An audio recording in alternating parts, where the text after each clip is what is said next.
Përshëndetje të dashur miq, ndodhemi këtu te Pazari i Ri dhe jemi në fillim të ndeshjes në minutët e para. Le të marrim disa mendime se si mund të dalë ndeshja për sot.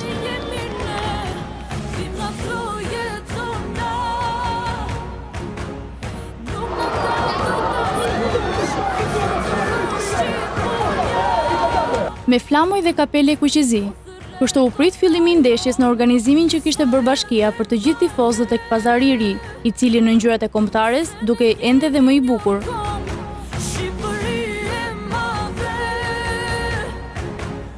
Të gjithë ishin të pranishëm, nga fëmijët e vegjël të ulur para ekranit të madh që brohorisnin e deri tek më të mëdhenj që jepnin parashikimet e tyre për rezultatin e ndeshjes. Shumë prej tyre janë pesimistë për përballjen me Italinë. Se ke parasysh një kampion të botës, 4 herë nuk është pak. Shqipëria mendoj që nuk do fitoj, sepse shanset janë shumë të pakta që fitoj. Ndeshja më tepër mund të jetë tek barazimi, sesa tek të jemi me këmbë tokë, sesa tek fitoria jonë. Por ka dhe nga ata që besojnë në surprizat që mund të bëjë kombëtarja. E vështirë, po besoj se do fitoj. Mendon se do fitoj Shqipëria? Po. Po nëse do fitoj Italia, çfarë do bëni ju? Itali. Dikush me familjen, me shoqërinë dhe dikush tjetër me fëmijët, për 90 minuta ishin bërë një zë bashkë për t'i dhënë zemër kombëtares tonë.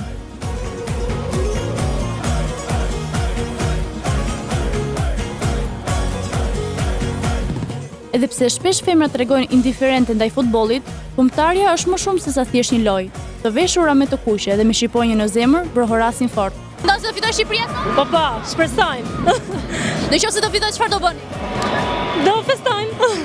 I ulur mes turmës dhe i shoqëruar nga bashkëshortja e tij, gjetëm dhe kryetarin e bashkisë, zotin Erion Veliaj, të cilit nuk rezistuam dot të mos i merrim një intervistë për të njohur anën tjetër të tij, Erionin si tifoz.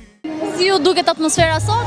Shumë e mirë, ky është një shesh fringo i ri, që po mundohemi ta vitalizojmë, edhe më vjen mirë që Pandimajkon i mbushati nga parlamenti na u bashkuan, Ardi Xhebrea me Valbona Selimllarin, ca miq tjerë, u krijoi një mini komunitet. Krejt papritur një zonë që para pak javësh ishte komplet e zaptuar me ndërtime paleje, sot i është kthyer komunitetit, edhe nga fëmijët e vegjël fare deri ke fëmijët e rritur si puna ime, po gëzojmë.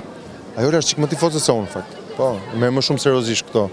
Unë jam shumë sportiv nga natyra, s'ka problem, humbasim, fitojmë, dua të shijoj kohën. Ajo është shumë tifoz.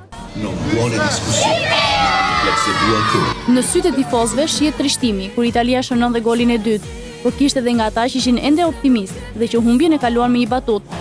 Nëse do fitonte, çfarë do bëni? Nëse do prishte gjithë parashikimet tuaja? Do të kisha dhuruar gjithë pasurinë time ty. Të paktën një lajm të mirë e pati kjo humbje.